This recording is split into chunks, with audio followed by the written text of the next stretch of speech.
नमस्कार, कैसे हैं आप सब लोग? Hope all is well. Welcome to my channel yoga and healing by Aarti Gupta. तो आज का टॉपिक है knee pain and their problem. इसमें मैं डायग्नोसिस से रिलेटेड आपको जानकारी दूंगी और योगा इसमें कौन कौन से करना चाहिए उससे रिलेटेड जानकारी दूंगी। बीच बीच में मैं आपको टिप्स भी देती रहूंगी, तो आप पूरा वीडियो ज़रूर देखें लास्ट तक, तभी आप इस नी पेन से रिलेटेड सारी जानकारी को आप अच्छी तरह से बेनिफिट उठा पाएंगे। तो अब मैं आपको डायग्नोसिस से रिलेटेड बताना चाहती हूँ कि अगर आपके अंदर विटामिन डी की कमी है, आपके बोन्स में ऑस्टियोपोरोसिस का मतलब है कि कैल्शियम आपका घुलने लगा है, वो सपोर्ट नहीं कर रहा है, अब बॉडी से वो कैल्शियम को अच्छी तरह से एब्जॉर्ब नहीं कर पा रहा है, जिसके कारण आपके अंदर जॉइंट्स में पेन आ रहे हैं, या फिर किसी से भी ऑस्टियोपोरोसिस, गाउट्स, र्यूमेटाइड्स कुछ भी हो सकता है। ये डॉक्टर आपको ज़्यादा अच्छी तरह से बता पाएंगे। तो आप एक बार अपना मेडिकल चेकअप जरूर करा लें कि अगर जॉइंट्स पेन होता है, नी पेन होता है, कहीं भी पेन होता है, वो बोन से रिलेटेड होता है, तो आप ऑस्टियोपोरोसिस का टेस्ट होता है, बोन डेंसिटी का, विटामिन डी का, कैल्शियम का एंड B12, ये भी मैग्नीशियम भी बहुत इम्पॉर्टेंट होता है। तो आप मैग्नीशियम रिच डाइट लें।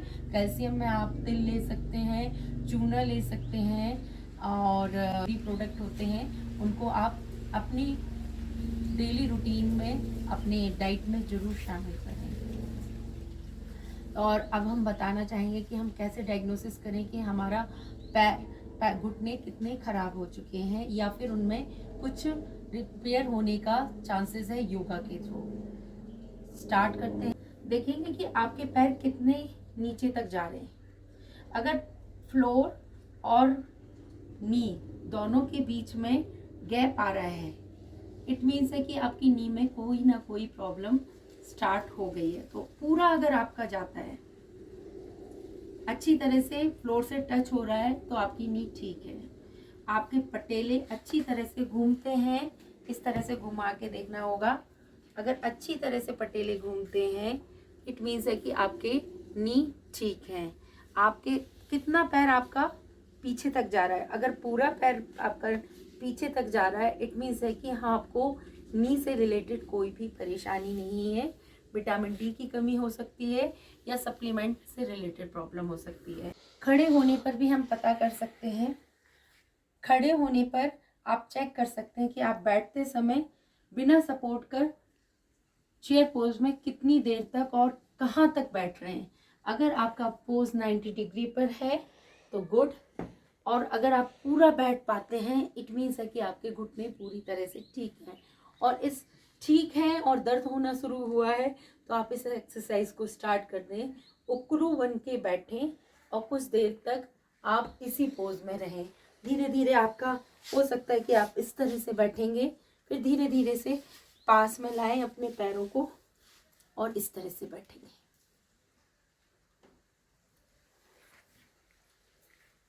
तो ये हो गए हमारे डायग्नोसिस कि हमारी नी में कितना पेन है। दूसरा पेन हो सकता है कि आपको कभी लगी हो तो लिगामेंट्स और मसल्स फ्रैक्चर हो जाते हैं। तो कई कारण होता है, कभी एंकल में दर्द हो रहा होता है, उधर स्ट्रेन आ रहा होता है, तो घुटने में दर्द आ जाता है। तो आपको कारण को जानना होगा, ऑब्जर्व करना होगा कि आपका नी पेन किसके कारण है। ठीक है, तो अब एक्सरसाइज बताना मैं शुरू कर रही हूँ। मेरी वार्म अप एक्सरसाइज आपने देखी होगी, उसमें स्टैंडिंग पोज में मैंने बहुत अच्छी तरह से नी की एक्सरसाइज बताई है। फिर से मैं बताऊंगी आपको। 1 लेग अप करना है लिफ्ट करते हुए। अगर आपका बैलेंस नहीं बनता है तो आप बॉल को सहायता ले सकते हैं, उसकी हेल्प ले सकते हैं, और अपनी साइड पंजों को स्ट्रेन देना है। जितनी देर तक होल्ड कर सकते हैं होल्ड कीजिए, 10 to 12 second. Then down,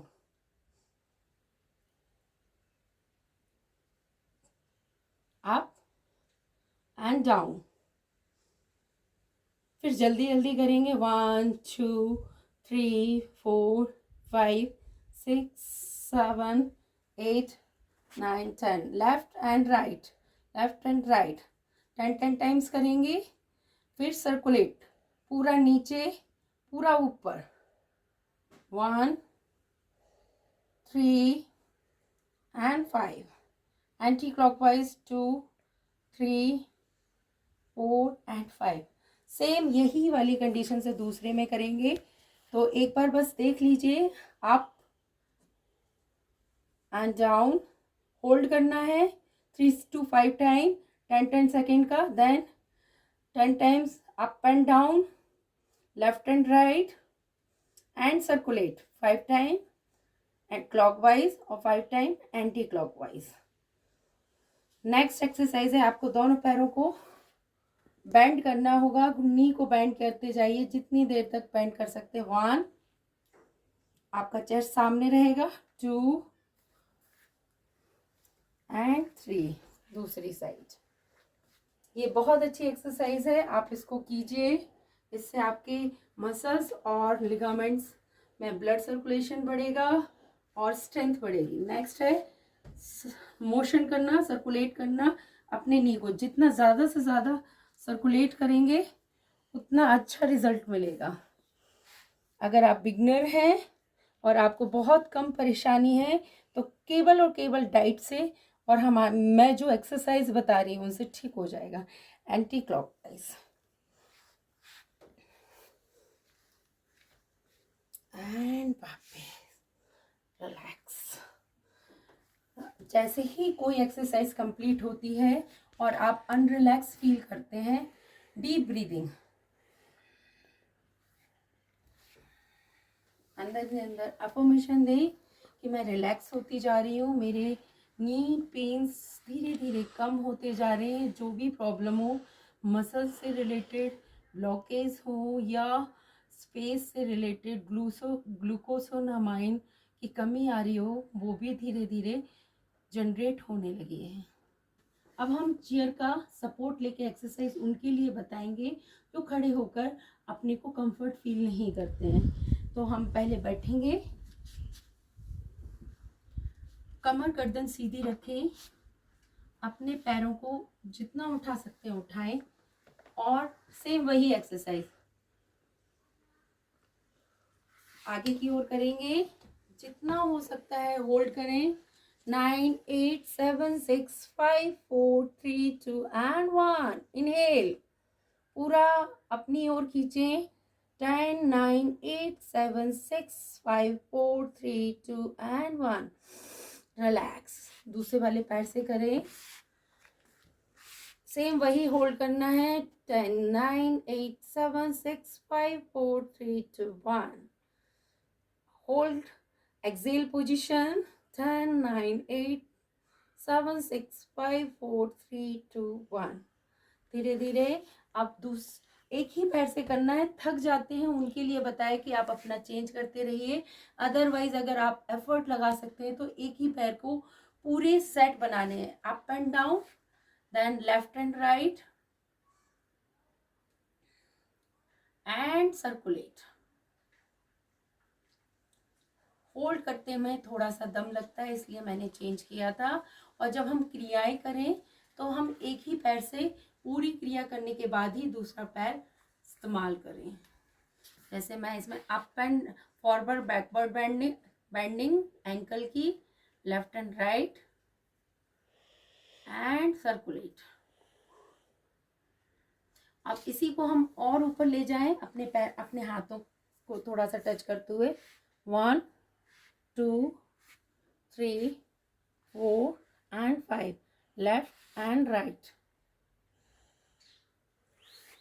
and circulate anti clockwise. ये बहुत अच्छा रहता है जब हम पैर को ऊपर करके करते हैं तो पेट तक पर भी असर आता है। यहाँ की भी वेन्स में अगर किसी तरह की परेशानी होती है तो ठीक हो जाती है।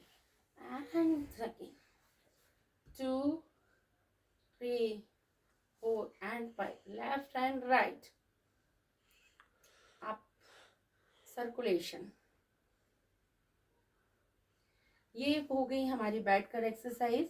अब हम किसी भी शॉल या चुन्नी किसी का भी इस्तेमाल करके अपने घुटनों को बैंड करेंगे, जितना हो सकता है इस तरह से ऊपर ले जाएं, जितना ऊपर ले जा सकते हैं ले जाएं, और जहाँ तक आप स्ट्रेन को फील कर सकते हैं, एफर्ट कर सकते हैं, टॉलरेट कर सकते हैं, तब तक आप उसे करें और होल्ड रखें और धीरे धीरे वापस आए।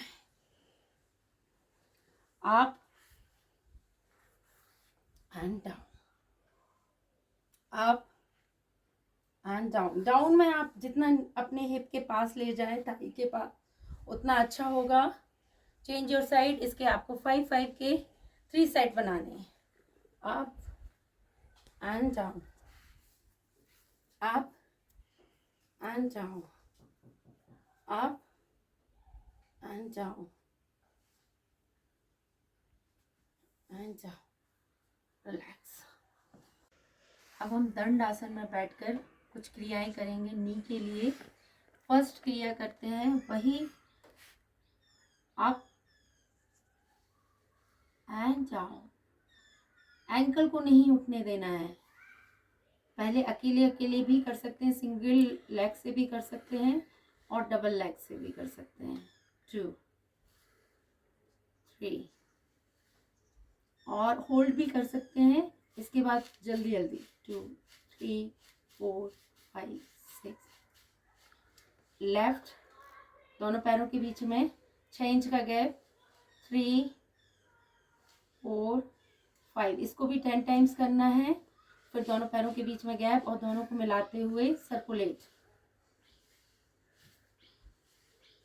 Anti clockwise.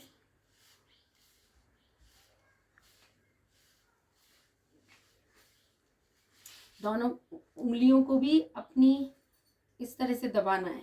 उंगलियों को पूरी तरह से दबाना है। देख लीजिए, अच्छी तरह से दबाना है। इससे अर्थराइटिक्स की प्रॉब्लम हो तो हमारी जितनी भी वायु होती है, छोटे छोटे जॉइंट्स होते हैं, उनमें काफ़ी अच्छा असर आता है। श्वास इसमें छोड़कर रोकना है, जिससे ज़्यादा से ज़्यादा हमारी गंदगी, कार्बन डाइऑक्साइड कहीं पर भी रुकी पड़ी हो, वो ठीक हो जाए। नेक्स्ट एक्सरसाइज है आपके दोनों, ये इस तरह से मुट्ठी को बांध लेंगे, दोनों हाथों के बीच में रखेंगे। 1 2 3 4, झटके से 5। उतना ही झटका देना है जितना आप एफर्ट कर सकें। 6 7 8 9 एंड 10। अब दोनों को अपने पटेलों के चारों ओर अपने इस तरह से हाथों को, अपने पंजों को इस तरह से बनाएंगे और अपने पटेलों के चारों ओर रखेंगे और उनको इस तरह से पूरी बेंड करेंगे अपने घुटने को। एंड वापस इस तरह 2 3 4 5 6 7 8 9 10 10 के 3 सेट बना सकते हैं। दोनों हाथों के बीच में दोनों हाथ इस तरह से आप बना लें, या फिर इस तरह की कोई टॉवल लें, इसको आप फोल्ड करके नीचे रख लें और ऊपर करें। सेम वही exercise, backward and forward, left and right and then circular, clockwise anti clockwise. इस तरह से आप कर सकते हैं। और अगर इनको भी रख सकते हैं इस तरह से 1 2। इससे बहुत अच्छा स्ट्रेन आता है, मसल्स में बहुत स्ट्रेंथ बढ़ती है, तो इसको करना ना भूलें। इसके बाद हम 1 2 3 एक क्रिया कर रहे हैं, हम इस तरह से करेंगे।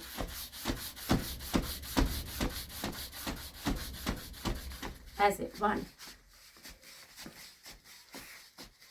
इसको आप जितनी देर तक करेंगे उतना अच्छा होगा, ब्लड सर्कुलेशन भी, और घुटनों को बहुत आराम मिलेगा। अगर आप टीवी देखते हैं तब इस तरह से बैठकर, दंडासन में बैठकर आप ये कार्य कर सकते हैं। फिर नेक्स्ट वही एक्सरसाइज है कि आपको नी को अपने साइड ले जाना है, ऊपर अपने लेग को ऊपर ले जाए और धीरे धीरे वापस लाएं। देखें कि आपका घुटना कहाँ तक बेंड होता है। किसी का यहीं पर बेंड होगा, किसी का यहाँ। धीरे धीरे आपकी स्टेबिलिटी और फ्लेक्सिबिलिटी बढ़ती जाएगी और स्ट्रेंथ बढ़ती जाएगी, तो आप पूरी तरह से टच कर लेंगे थाइस से। आप इसको भी आप 10 सेकेंड रोकें और धीरे धीरे वापस आते हुए करें। इसे पूरा स्ट्रेट रखना है, देन वाइंड करना है। 5-5 के 3 side, change your side, up and down, up and down. श्वास आपकी नॉर्मल रहे, लेते रहें, छोड़ते रहें। इसी को हम कर सकते हैं इस तरह से, लॉक करें और अप करें, and down, up and down. पेट जब दबे तो एक्सेल करें, और जब पेट ठीक हो जाए तो इनहेल करें। फ्री पोजीशन में आने पर 1 and 2 तो ये थी हमारी सूक्ष्म व्यायाम, इनको हम अच्छी तरह कर सकते हैं। हाफ बटरफ्लाई भी इसमें बहुत अच्छा काम करता है। आप इस तरह से कोई भी कपड़ा रख लें और उसको टच करते हुए हाफ बटरफ्लाई, घुटने आप पंजों को जितना अपने पास रखेंगे उतना अच्छा रिजल्ट आपकी बैली पर भी आएगा, थाइस पर आएगा, नी पर भी आएगा। इस तरह से पूरा 2 3, पेट दब रहा तो exhale, inhale, exhale, inhale, change your side, 1 2। इसके भी आप 10 टाइम्स करें और 3 सेट बनाएं। 5 6 7 8 9 एंड 10। इस तरह से 10 टाइम के आपको दोनों साइड सेट बनाने हैं। इसके बाद इस तरह से हम दोनों पैरों को ले लेंगे,